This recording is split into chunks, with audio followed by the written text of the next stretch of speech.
Ô, gente, a garganta começou a coçar no vídeo anterior e o tempo já tava acabando aqui. Só tava conseguindo gravar até 29 minutos, aí tive que parar. Mas vamos voltar, ó. Descata aquela coçação de garganta. Nossa, gente, minha garganta tem hora que coça. É de família isso, fica coçando a garganta. Fazer até aquele barulhinho chato, né? Mas vamos lá. Segunda parte do nosso vídeo, tá? Nós estávamos falando da fase do pré-operatório de 2 a 7 anos, tá? Que a gente falou sobre a linguagem. O desenvolvimento da linguagem, gente, nesse período, ele representa a conquista de muita coisa para a criança, né? Porque é a partir desse momento que ela vai conseguir se expressar, que ela vai conseguir colocar para fora tudo que ela está sentindo, não é verdade? Então é um marco muito importante na vida da criança, a linguagem, tá? Tem crianças que falam depois, o meu próprio filho meio foi falar mesmo com quase 3 anos, teve um atraso na fala, fez fone e tal, mas geralmente é a partir dos 2 anos, tá? O normal, né, que se fala. Mas ele andou com 11 meses. Olha aí, né? Cada criança é cada uma. Por isso que eu falo, cada criança tem seu tempo correto das coisas, né?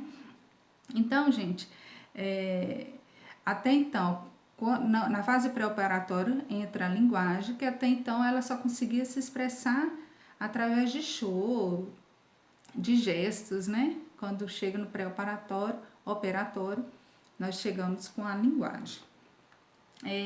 As crianças pequenas, gente, ela tende a confundir fenômenos psicológicos com sentimentos e emoções com a realidade física. Por exemplo, ela atribui sentimentos a objetos inanimados. Como, por exemplo, como achar que tem monstros no escuro, debaixo da cama. Quando fala questão de objetos inanimados, eu não sei, gente, eu tava olhando outro vídeo, eu fico o tempo todo com o olho pra lá e pra cá. Eu não consigo firmar, não. Uma hora eu vou aprender a dar videoaula focada aqui, ó, tá bom? Aos pouquinhos eu vou aprendendo. Vou tentar firmar mais aqui. Mas então, quando a gente fala em questão de objetos inanimados, por exemplo, a criança ela conversa com árvores, ela pega uma bonequinha e começa a conversar, transforma aquela bonequinha na mãe, tá? Então, assim, a criança ela vive no mundo da imaginação, né? Ela dá características reais para coisas inanimadas, né? Igual no caso que eu falei da bonequinha, a bonequinha vira a mãe e começa a falar, a agir como que a mãe faz, né? Como a tia faz, a professora, tá bom? Ela consegue atribuir características reais aos objetos, tá? E por ela viver nesse mundo de imaginação, ela recria situações no seu imaginário, tá? Por exemplo, o simbolismo, ele vem para suprir algumas coisas que ela não tem naquele momento, né? Então, por exemplo, a mãe foi trabalhar, ela vai brincar. Ela finge que está ali fazendo comidinha, ela se passa pela mãe, então ela pega os fatos reais para a sua imaginação, tá? O simbolismo quer dizer isso. Uma grande fase do pré-operatório também, gente, é o egocentrismo. Infelizmente, muita gente ainda tem, né? Ainda tem isso muito desenvolvido, mas já é para ter deixado lá atrás. Uma das principais características no pré-operatório é o egocentrismo, tá? É a incapacidade de se ver em situações pelo ponto de vista do outro, tá? A criança, ela se sente o centro das atenções, né? Ela não consegue se colocar no lugar do outro. Ela é muito pequenininha para isso, né? Ela, por exemplo, se ela quer aquela boneca que está na mão do amiguinho, ela pega e toma. Ela não está preocupada se a criança vai chorar ou não. Ela não consegue se colocar no lugar do outro e falar assim, não, eu não vou tomar porque ela vai chorar. Entendeu? Então, essa fase de 2 a 7 anos é bem forte o egocentrismo. Por isso, Piaget considerava que a interação social era tão importante para o desenvolvimento cognitivo, essa interação com a sociedade, com a família, com outras, na escolinha, tá? Era muito importante para o desenvolvimento. Só a interação social permite a criança a perceber que seu ponto de vista não é o único que existe ali. E que nem todas as pessoas pensam como ela, tá? A importância da interação social tá aí. De eu poder saber que tem um novo ponto de vista e não só o meu. Outra característica também desse estágio é que a criança quer uma explicação lógica para tudo. É por isso que vem os porquês. Por que isso? Por que aquilo, né? Se você chega, a criança fala, por que isso, tia? Aí você fala assim, porque sim. Né? Já aconteceu isso na escola, né? Porque sim, não, mas porque sim não é resposta. E é verdade, porque sim não é resposta. Elas querem saber o porquê daquilo. Por que aquilo está acontecendo? Por que aquele dali é feito daquilo? Qual material que é feito isso? Tá bom? E para isso nós precisamos estudar a melhor forma de falar com a criança, tá? Poder explicar que cada hora tem seu tempo, né? Então, a criança, ela quer saber de onde que vem isso, de onde vem aquilo. E nós, educadores, precisamos dar uma resposta, mas para isso, ter uma forma de tratar cada assunto é prioridade, né?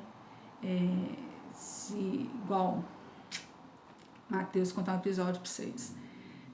Uma vez Matheus chega para mim, estava escutando aquela música, senta, não quer lá, senta, né? Aí ele disse, mamãe, o que ela senta? Não, tinha um negocinho de senta, encaixa. Não, ela encaixa, né? Ela senta, não. Ela encaixa. Encaixa. Aí ele disse, mamãe, ela encaixa em quê? Aí a resposta tem que ser rápida, né, gente? Então, meu filho, porque a cadeira era muito pequena. Então, numa cadeira ela não encaixava, na outra foi do tamanho ideal para ela. Então, ela conseguia encaixar, ela conseguia sentar, entendeu? Então, assim, você tem que pensar rápido e ver como que vai dar essa resposta, porque essa idade é complicada dos porquês. Pensa, gente. E nessa faixa, nesse estágio também, a criança ela tem dificuldade em perceber a conservação de volumes, por exemplo. Eu tenho 2 jarras de água, 1 litro em cada. Eu vou despejar essa daqui num copo, vamos supor, num copo grande, ó, lindo, e vou despejar numa tigela. Na hora que eu despejo, estou despejando a mesma quantidade, 1 litro, por exemplo. Mas para a criança, ela vai ver esse tamanho e um objeto raso. Qual que ela vai falar que tem mais? Nesse daqui. Ela não sabe ainda distinguir, né, a questão de volumes. Ela vai ver qual que é mais alto. Então, esse aqui é mais alto, esse tem mais. Tá bom? No operatório concreto. O operatório concreto é uma outra fase. Vem após o pré-operatório, que vai de 7 a 11 anos. Deixa eu adiantar um pouquinho, vai falar isso lá no final, mas deixa, por exemplo, lá no pré-operatório, eu coloquei os 2. Ela sabia, ela ia falar que esse daqui era o que tinha mais. Já no operatório concreto, ela já consegue perceber que não é porque esse aqui é raso que tem menos que esse. Né? Eu despejei 1 litro, então os 2 vai ter 1 litro, tá bom? Pra você entender aí, mais ou menos. A partir desse momento, a criança ela já consegue separar o que é real, o que é fantasia, já consegue fazer alguns cálculos de tempo, de velocidade, de espaço. Mas ainda, para fazer algumas análises, ela precisa ter como base o concreto, algo real. Por isso que se chama operatório concreto, tá? Aqui o pensamento da criança, gente, no operatório concreto, ela começa a apresentar formas de operações lógicas. Então, ela já consegue pensar em objetos e eventos levando em conta diferentes características e perspectivas. A criança ela já percebe que seu ponto de vista não é compartilhado por todos e está sujeito ao erro. Então, ela procura validação externa, ela procura saber o que você acha daquilo. Tá? Então, ela já sabe que aquele ponto de vista dela nem sempre está correto. Então, ela vai perguntar para uma outra pessoa, o que você acha disso? Você acha que isso é certo ou isso é errado? Eu estou certo ou estou errado? tá bom? Ela se interessa em saber o que os outros pensam das suas ideias. Lá no pré-operatório, não, tem um egocentrismo, tá bom? Lembre-se disso. A aparência das coisas no operatório concreto ainda é importante, mas não é o único aspecto a ser considerado.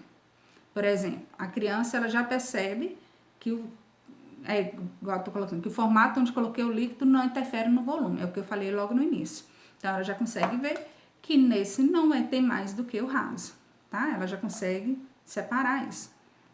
O pensamento operacional da criança só pode ser aplicado a objetos e eventos concretos. Então ela só vai conseguir separar isso se ela vê, se ela puder ver e manipular, tá? Por isso se chama operatório concreto. Através de ela só vai conseguir ver Ai, gente, tem hora que some a palavra.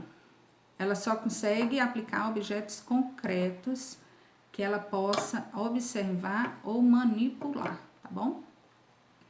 Depois do operatório concreto, vem o último, que é o operatório formal, que é a partir de 12 anos. Alguns colocam lá 11 anos, tá? É porque é 11 anos e 12 meses, tá bom? Então, você vai achar, às vezes pode achar diferença, mas é a partir dos 12. No operatório formal, a criança ela já consegue prever, já consegue supor, consegue fazer uma análise mais minuciosa das coisas. Ela coloca em prática a lealdade e a cumplicidade. Eu vi um vídeo explicando a diferença igual do concreto e do operatório formal. Por exemplo, o concreto, uma criança foi lá na sala e a professora veio falando que chegou lá na sala e tinha uma parede riscada de giz. Aí a criança vai ver o Pedrinho lá com a mão suja de giz. Então o que ela fala? Ô tia, o Pedrinho tá com a mão suja de giz. Então foi ele, né? No operatório concreto, ela tá vendo aqui dali, tá concretizando, viu que a mão tá suja de giz, então ela vai falar que foi o Pedrinho. Mas no operatório formal, ela já trabalha, ela já consegue ver mais coisas, ela consegue supor e prever mais coisas, né? Então, por exemplo, ela viu o Joãozinho chegando com a mão molhada e sabe que Joãozinho vive aprontando. Então, o que ela supõe? Ela supõe que o Joãozinho foi lá, riscou a parede, foi no banheiro, lavou e chegou limpando as mãos. Então, no operatório concreto, ela viu lá o Pedrinho, mas o Pedrinho é um aluno bom, mas ela viu que a mão dele estava suja de giz. Então, é concreta, foi uma coisa que ela viu. Agora, no operatório formal, ela já consegue supor. Mas peraí, o Joãozinho tá chegando com a mão molhada, secando. Pode ter sido ele, já que ele apronta tanto, entendeu? Então, vamos lá. Nesse estágio, a criança ela torna-se capaz de pensar e raciocinar sobre coisas que têm pouca ou nenhuma base na realidade. Ou seja, coisas em conceitos abstratos, em hipóteses, afirmações contrárias aos fatos, tá? Ela também se torna capaz de entender a linguagem figurada. Por exemplo, se eu falar assim, não coloque a carroça na frente dos bois. Um adolescente, porque a partir de 12 anos já é um adolescente, então ele já consegue perceber que se eu falei, não coloque a carroça na frente dos bois, a criança vai imaginar, carroça na frente do boi, o que ela quis dizer? Mas no operatório formal, a adolescente, ela já consegue perceber que eu estou falando aquilo para quê? Para ela ter mais paciência, para ela pensar antes de agir, analisar, de fazer as coisas no seu devido tempo. Não tem para que correr, né? Não tem para que pular etapa. E a criança também, no operatório formal, gente, ela também pode se tornar bastante idealista sobre questões sociais, éticas e políticas. E pode ser capaz de oferecer milhares de soluções lógicas para os problemas do mundo, embora que não sejam práticas, tá bom? Mas ela já consegue formar ideias dela sobre sociais, éticas e políticas, tá? Esse idealismo, para Piaget, reflete uma inabilidade da criança em temperar a própria abstração lógica, com considerações práticas a respeito do mundo, algo que só o ganho de experiência ao longo da vida vai conseguir solucionar, tá bom? Então, nós temos nossos 4 estágios, que é o sensório-motor, o pré-operatório, operatório concreto e operatório formal, tá? São os 4 estágios de Piaget. Enfim, em cada um desses estágios, a criança tem sua necessidade de descobrir o mundo. Ela descobre o mundo a cada estágio de uma maneira, tá bom? Determinadas situações não serão possíveis de resolver pela criança porque ela não tem a maturidade. Então, não adianta eu querer que uma criança do pré-operatório resolva os problemas daqui do operatório formal, tá bom? Sendo que ela ainda não desenvolveu suficientemente para conseguir pensar naquilo e interagir naquele campo intelectual, tá bom? Segundo Piaget. Então, para Piaget, acontece os estágios, a assimilação e a acomodação, e a pessoa desenvolve para depois ela aprender. Então, para Piaget, primeiro que a pessoa ela desenvolve para depois aprender. Vem os estágios, assimilação, acomodação. Para o Vygotsky, que nós vamos ir na próxima aula, nós iremos falar sobre ele na próxima aula, ele já pensa ao contrário. Ele acha que primeiro a pessoa aprende para desenvolver. Então, nós temos Piaget de dentro para fora, ele desenvolve para aprender, e Vygotsky de fora para dentro. A pessoa aprende para depois desenvolver. Isso nós iremos comparar na próxima aula, tá bom? Façam o quiz sobre a aula de hoje, sobre Piaget, os 4 estágios, tá? Façam um quiz, vale 2 pontinhos, vai ficar aberto até amanhã. Quinta-feira teremos uma nova aula sobre o desenvolvimento, falando de Vygotsky e Varno, tá? Iremos relembrar um pouquinho hoje de Piaget, hoje não, que eu vou gravar. E na próxima aula iremos falar um pouquinho de hoje, de Piaget, Vygotsky e Varno, tá bom? Barlon. Então, qualquer dúvida, entre em contato comigo pelo WhatsApp, por e-mail, tá bom? Ou pelo chat. Então, beijo, ficou corrido. Mas é difícil, gente, é tão difícil esse vídeo aula aqui, porque eu tentei, vou tentar ver se a gente consegue fazer uma videoaula ao vivo. Vamos tentar quinta-feira? Se eu não conseguir, aí eu jogo o vídeo. O que vocês acham? Pode ser? Eu não vou jogar o vídeo na quinta, eu vou tentar fazer online, ao vivo. Se eu não conseguir, aí eu carrego o vídeo. Eu já vou carregar e vou deixar pronto, porque demora. Aí, se eu não conseguir entrar ao vivo, eu jogo o link, tá bom? Vamos lá, quinta-feira, todo mundo, 9 horas, aqui pra gente fazer ao vivo, tá? No YouTube, eu vou deixar o link. Beijo, fique com Deus, ótima semana.